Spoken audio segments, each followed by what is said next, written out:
Good morning, everyone, and welcome. Let's start with a prayer together. Heavenly Father, Divine Mother, friend, beloved God, great masters, Jesus Christ, Babaji Krishna, Lahiri Mahashai, Swami Shri Yukteswarji, beloved Guru Dev, Paramahansa Yogananda Ji, saints of all religions, we bow at thy feet, O great ones. Bless us to serve thee, to love thee, to be ever in greater attunement with thee. We are thine. Bless our class today with thy presence. Om Shanti Shanti Shanti. Let's hear a song of Swamiji's first, and then a brief excerpt from a talk by Swamiji on the topic of service and devotion.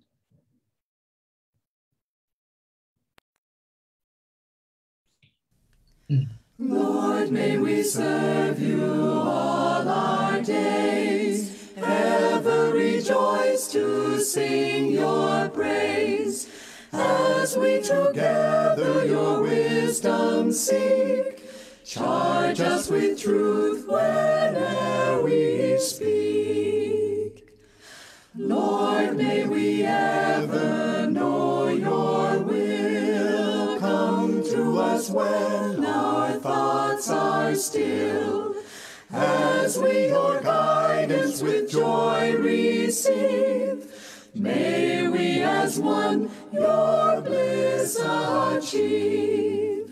As we your guidance with joy receive, may we as one your bliss achieve.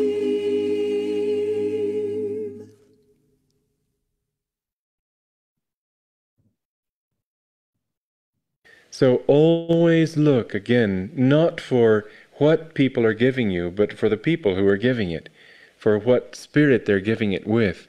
That's all that matters. They could give you wonderful accommodations and wonderful everything, but if they don't do it with love, what does it mean? It's often an ego trip on their part. They could give you the least little thing, but if it's a lot for them, it's a lot, period. So what we found with those people were real princes in the spiritual teaching.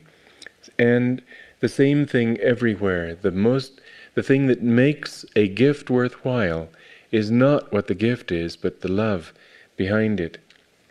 I remember once in India, we went to a little village, and their blacksmith had made us a very funky little medallion of our lotus emblem. And it was so sweet, because this village, they didn't have electricity, they didn't have anything. The blacksmith, in order to work, had this big bellows that somebody had to move up and down to fan the flames so that they could get enough heat to melt these things. And it was very primitive, but it was given with love. And how much more important that is. I remember in Bucharest as a child, somebody giving me an airplane, which was very, very lovely. I mean, they were a very wealthy family, one of the wealthiest people in Romania. And the airplane just had everything that a little model airplane back in the mid-1930s could possibly have. It was a wonderful gift, but I don't remember it with any sweetness at all, because it was not given with any sense of anything except, well, I've got the money and this is a social obligation. And so there you are. When people give you their hearts, that's all that counts. And when you give God your heart, that's all that really matters. Sometimes people say to me, what does God want me to do? What do you feel God would like me to do? And very often I have to say, I really don't think he could care less. What he wants is that you do whatever you do with love. And that if you work in the garden or if you work at the retreat or so on, that's not the important thing. The important thing is that you serve him conscientiously and with love. Open up the channel of your heart. Be a giver, not from ego, not saying I am giving, But God, use me as a channel to give your love and your light to other people. The more you do that, the more you will find that you yourself are blessed by what you give. Good morning again, friends. The topic for today is I offer myself in service and devotion to your cause. I'd like to start with a poem by Tagore, very brief. I had gone a-begging from door to door in the village path when thy golden chariot appeared in the distance like a gorgeous dream. And I wondered, who was this king of all kings? My hopes rose high, and methought my evil days were at an end. And I stood, waiting for alms to be given unasked, and for wealth scattered on all sides in the dust. The chariot stopped where I stood. Thy glance fell on me, and thou camest down with a smile. I felt that the luck of my life had come at last. Then, of a sudden, thou didst hold out thy right hand and say, what hast thou to give me? Ah, what a kingly jest was it to open thy palm to a beggar to beg. I was confused and stood undecided.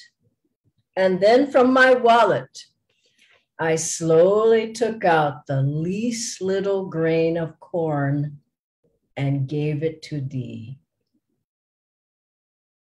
But how great was my surprise when at the day's end, I emptied my bag on the floor to find a least little grain of gold among the poor heap.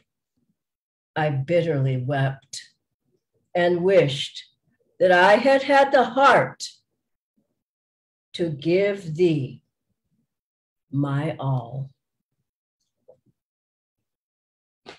This is such a beautiful poem, such a wonderful topic of giving ourselves to God, giving ourselves to Guru, giving our energy, giving our enthusiasm, giving our love, giving our joy. And when Swamiji came across the country in America to meet Master, he said he had two thoughts, two desires. One was to find God, and one was to share God with all. And he said, I came to Master wanting to know what I could give him, not what he could give to me. And in our lives, that's how we should be living. What can I give to the Guru? What can I give to God? What can I give to others around me? How can I serve as a channel of blessings, of grace, and of light? And I remember at the beginning of my spiritual journey, when I went to Ananda for the first time, I went for myself. What am I going to get? I'm going to learn how to meditate. I'm going to become a yogi. I'm going to have deep meditation experiences. And when I went there, I looked around and I realized that others didn't have that thought. They were thinking, what can I give? And I saw people who lived in tents and teepees and trailers, a person in a tree house and very, very limited facilities. And I learned for the first time what it means to serve the Guru, what it means to serve God, what it means to not think about yourself. And when we came here to India, when we were starting our work here, Swamiji, he called people on the phone and he said, will you come and serve Master in India? Some people had 2 weeks to sell everything, pack up everything, get on an airplane and come. Other people, at least one couple, had just been married. And Swamiji tapped them on the shoulder will you not come and serve Master's work in India? And they came, and different ones of us were here. And Swamiji said, will you not stay and serve Master's work in India? And this is the spirit that it takes to say, yes, I will leave whatever it is behind and I will come. And then when we were here, Swamiji was very clear. He said, don't sit here waiting for people to come. Go out, share Master's vibrations, share his love, share his joy. And there would be many different ones of us who would go all around India. I mean, I think every month we're going to a different state. And Swamiji would, each person, he would bless you.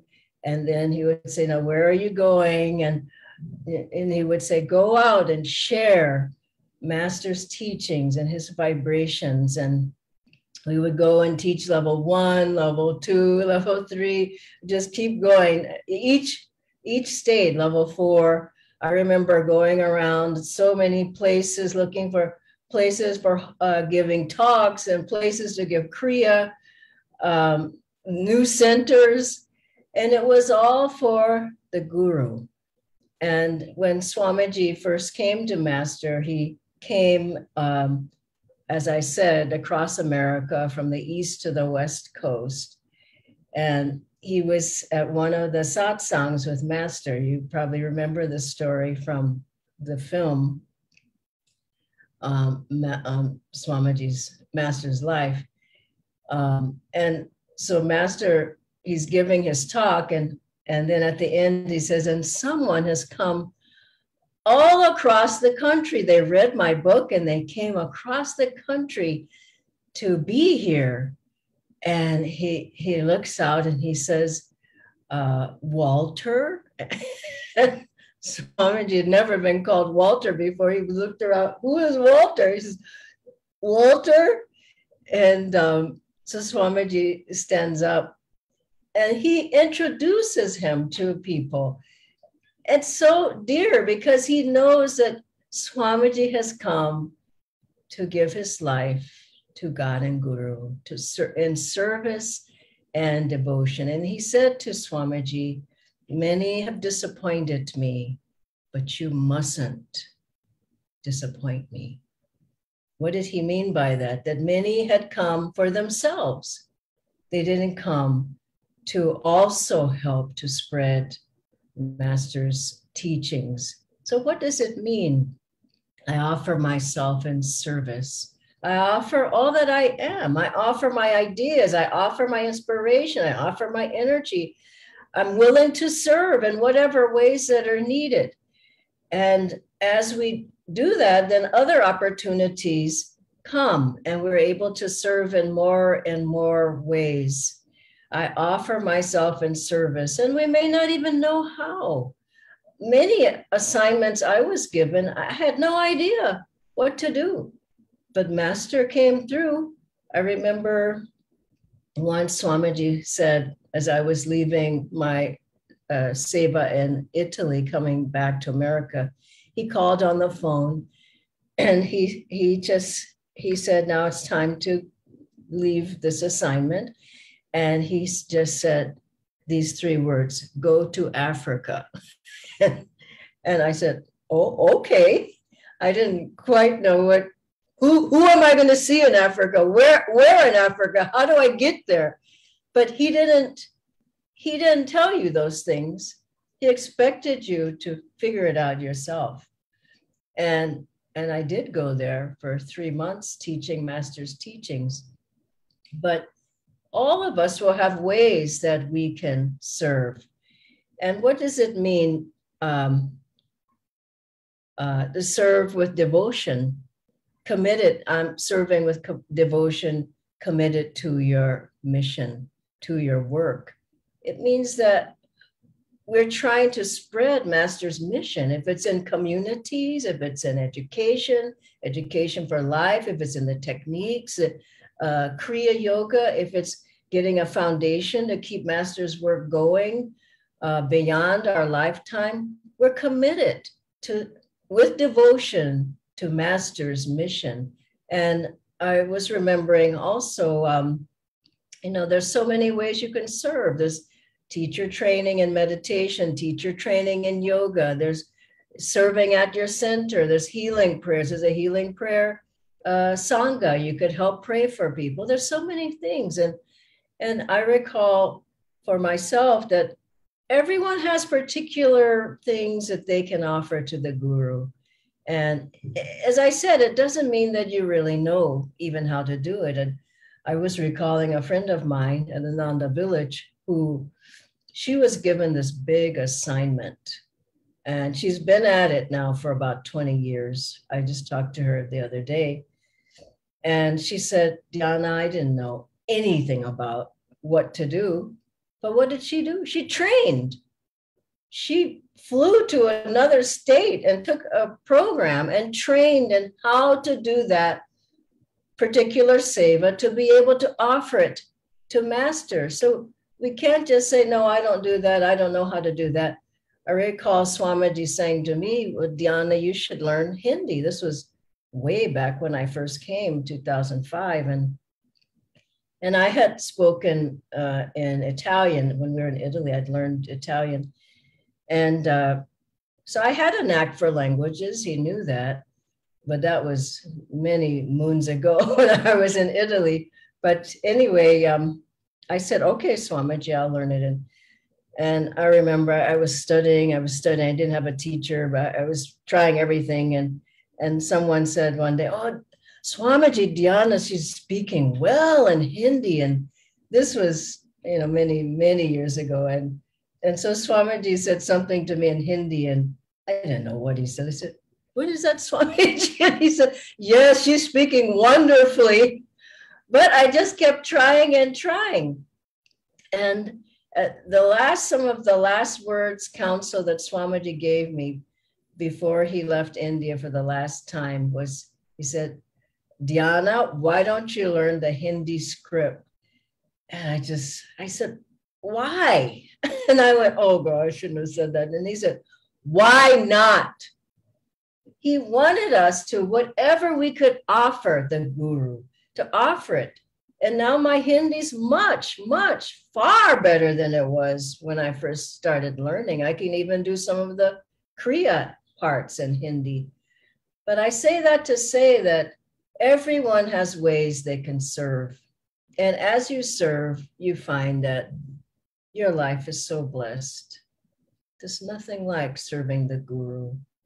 You can do other things. Oh, people say, oh, I give to this group, I give to charity, I do this, I do that. But still, we have a responsibility as disciples to serve our guru's work. And Yana Mata, she would serve even if she was unwell. She served from the bed. She would write letters to the disciples. And that wonderful story of that fellow who couldn't do anything more. His body was so broken down. He was so old. He was a disciple of Master. And I'm so touched by the story. He would lie on the lawn at Encinitas at the garden, near the garden, and he would just pull weeds just to keep serving. He offered his whole being to God and gurus. And of course, we have family, we have responsibilities at our jobs and all, but we can't say, no, I don't have time for the guru's work. He's giving to me. It doesn't work that way. Meditation helps your service, and service helps your meditation. And finally, I'll end with this story of Swamiji when I have, in fact, two in my mind. He was coming to India to give a big lecture up here in Delhi. So he was in Italy and he wasn't feeling well. Many of you met Swamiji, and you know how he spent his last 10 years setting up this work in India. He came here at the age of 77. And so he called and Jayaji, and he said, I'm just not well enough to come and do the program. And I'm so sorry, but could you all do it for me? And so Jayaji said, yes, Swamiji, of course we can do the program. Please don't worry. Please just take care of yourself. It's not necessary to come, Swamiji. We'll do it. And so then he hung up, and 5 minutes later, Swamiji called and said, I'm coming, because he wanted to serve his guru's work, and he came, and he did a wonderful program. He wasn't well, you could see he wasn't, but it was a wonderful example of how we should be. And the other story that's inspiring of Swamiji's life when he was unwell, some of you have heard this, but he was having a kidney stone attack, and he was to give a satsang on Sunday morning at Ananda meditation retreat many, many years back, decades. And he was in so much pain. He just thought, this is impossible for me to do this. And then he said he didn't want to pray for himself, but he wanted to serve Master's work. He wanted to offer himself. And so he said, Divine Mother, if you want me to give the satsang, you're going to have to take this pain away. And I heard Swamiji tell this story just sometime, few months before his passing, before he left his body. And he showed us, he said, when I asked Divine Mother that prayer, he said, just like this, the pain was gone and it was replaced with joy. He said, I went to give the satsang, but I still didn't do very well because I was in so much joy. So let us remember that as we go forward, that serving the Guru, really, it's our life. It's our joy. It's showing our love and devotion, commitment to our path and to our Guru. And I'll close with, we have a few questions, but I have a couple of quotes from here, from one of Swamiji's books, Money Magnetism, How to Attract What You Need When You Need It. The more you include in all your striving a desire for the good of others, along with your own welfare, the more you will thrive. Living for an expanded reality means to include what is best for others, not only for yourself. And finally, a person who receives from God the blessing of great wealth, but spends it only on himself, will sooner or later find his wealth being removed from him, or its supply drying up. Whatever we are given in this world, whether money, popularity, or talent, should be taken as an opportunity for service. I'll ask Natindra to join now with the questions that we have for today. Thank you, Dhyanaji. I'll just share my screen. The first question, Dhyanaji, is that I don't really have time to serve since I have a full-time job and a family. So is there some seva that does not need as much time and that I can do? Yes. I would say this. Don't just jump into seva. Pray. Pray to Guruji. What would you have me do? What do you want me to do? And feel in your heart what his response is. There's so many ways to serve. But as Swamiji said on his talk, it's how you do it. It's not what you do, it's how you do it. And so there you can certainly pray for other people. You can be a part of the healing Sangha. Maybe you can transcribe talks of Swamiji's. There's some people doing that. Talk with your local center leader, or if you're in home study or online community, talk with the coordinators. But more than anything, find something that you can give to the world through your guru's work. Thank you, Dhyanaji. The next question is, I don't feel competent to share the teachings, but I do want to serve. So what might I do? Well, why don't you learn the teachings? If you don't know them, you can take meditation teacher training, yoga teacher training. I would learn the teachings. It's meditation teacher training coming up. I don't know if there's spaces left, but don't just say, I don't know how. As I said about my friend, train so that you can offer more and more of yourself to God and gurus. If you can sing even a little bit, maybe be a part of one of the choirs, maybe chant at the satsangs. There's so many ways. Maybe translate the chants into Marathi or Hindi or so. But here again, ask Master and just be guided by him. Dhyanaji, the next question is a live question which kind of ties into what you just mentioned. How do we align our will with the will of God and gurus? How do we know what our guru wants from us? Yeah, it's a very good question. Well, you have to meditate. Meditate, and after meditation, this is one way, inwardly talk to Master, ask him, give options. This is a possibility, that might work. I've said this before, but I'll say it again. When I moved to Mumbai, I had deep conversations with Master about it. I didn't just, I'm going to move Mumbai. I like Mumbai. I want to be in Mumbai. No, I kept asking. And then I asked people who were close to me, is this a good idea? What do you think about it? Then I asked the leaders, what do you think about it? And I think a lot of people do things out of desire. I want to be seen, or I want to do this, or I'm good at this, so I'll do it. But inwardly ask repeatedly. It's not like once and he didn't answer me. And then feel in your heart, Swamiji said, and weigh this option or this option. Does this feel, I feel in alignment with this, or does this? And then take the first step towards it.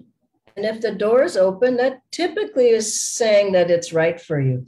If there's a lot of emotion around it, I want to be a healer. Let me be a healer. I'm healing people. I went through that, the healing people syndrome, but that doesn't work. It doesn't work. And so it should be a calm, centered feeling about it. And it may be something that you don't particularly like. I mean, I remember calling one of our center leaders, and Jayanti, I'll just say the name, when we were setting up the Gurgaon Center in the basement of B10 by 8, our house there. And I just thought, who can I call to come help me clean out this basement and make it a nice place for a center? And I knew Jayanti a little bit. I didn't know her well then. I called her and she came. We were in that place for hours. We were just covered with dirt and grime, and just completely. I thought this woman will never come back, but she did. She did, and now she's one of the center leaders in Gurgaon. So don't think it has to be something where people are looking at you or looking up to you. I remember a fellow, and I'll close with this, who he was very refined, and Swamiji was coming to town, and he was coming to Delhi, to Gurgaon, and we had his house to get ready, and we had plants to move and all kinds of things. So we were asking people to do different things. So this fellow called up, he says, Dhyanaji, I'm willing to help. Just give me something. I said, come on over. So he came over, and I said, he had on just the most beautiful outfit, like white shirt. And, he was very good looking in that outfit. And I said,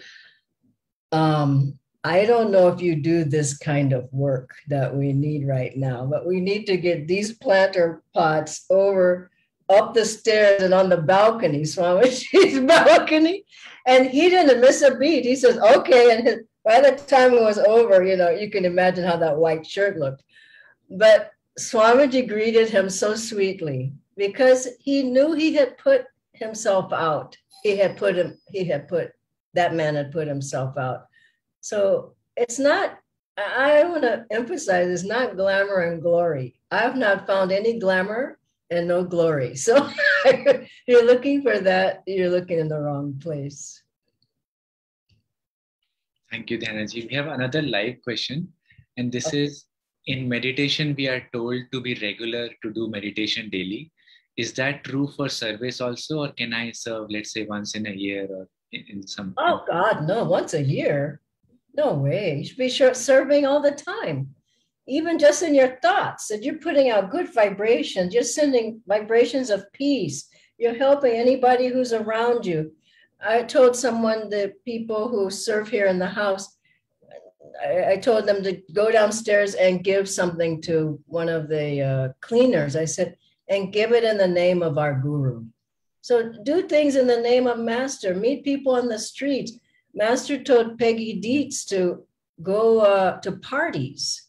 Now, I'm not telling people to go to parties, but he said, you need to get out there, socialize with people, because was her nature. He said, talk to people about the teachings. And she said, I don't want to go to a party, Master. He said, can't you do it for God and Guru? I love that. And she did. And I'm sure some people came onto the path. So better regular, every day is the best. I don't know how you feel, but I don't feel good unless I'm serving Guruji.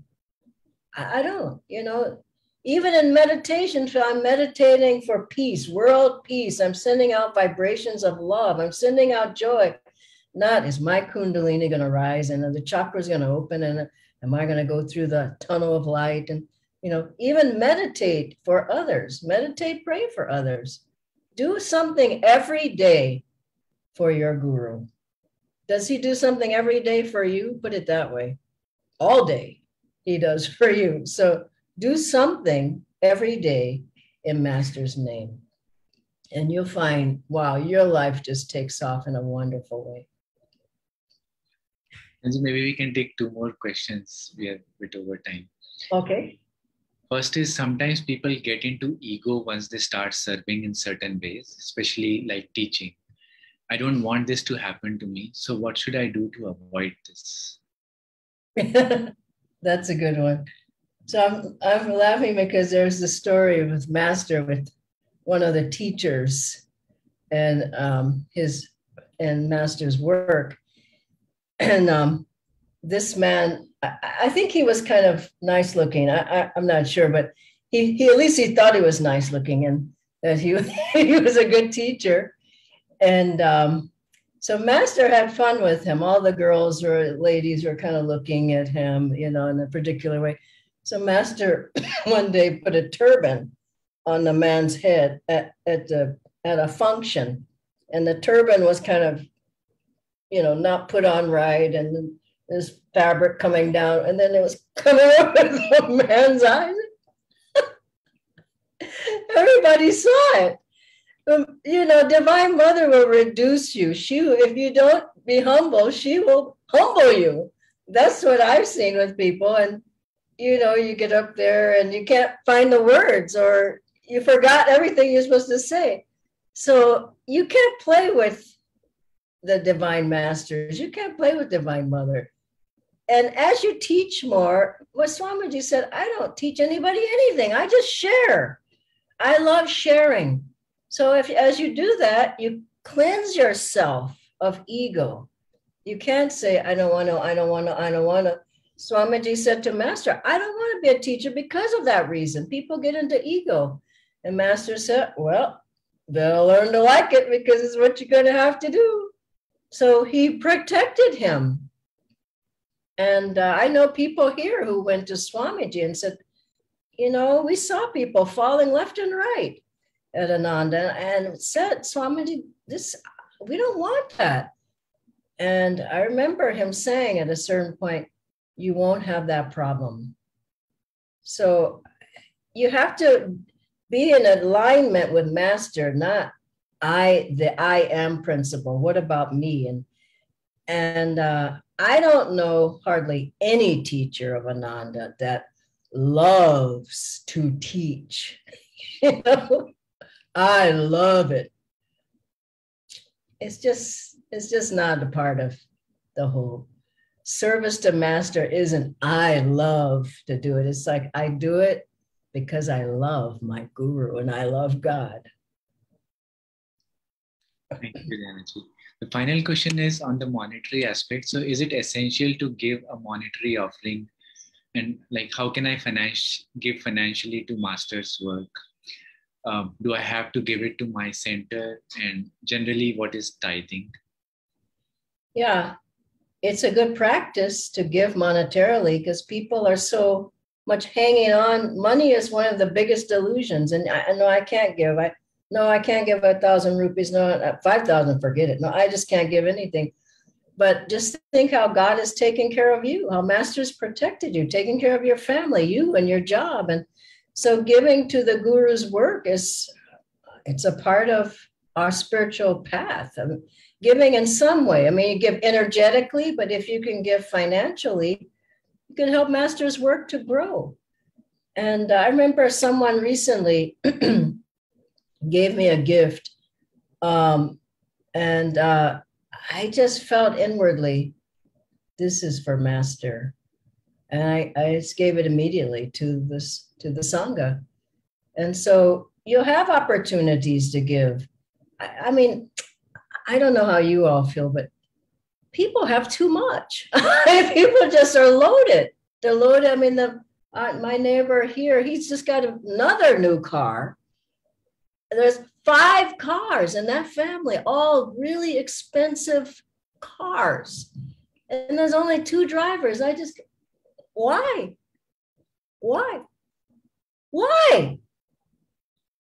And, people just shop till they drop, and then, no, I can't donate though. So I would say, think about it.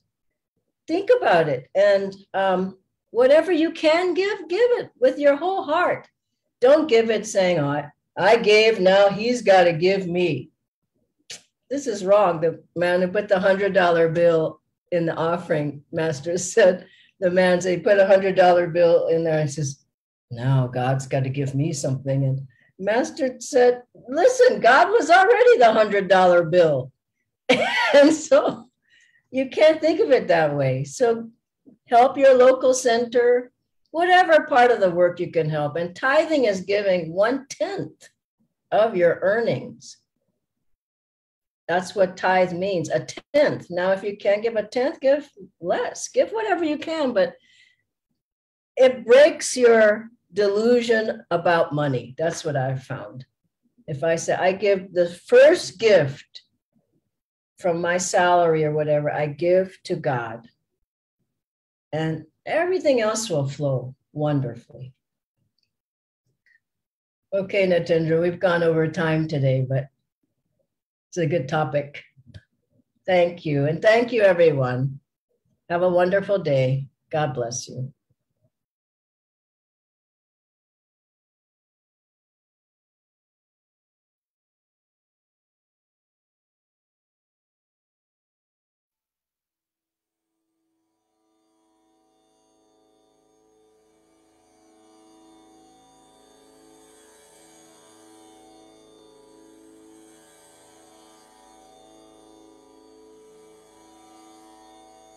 Oh.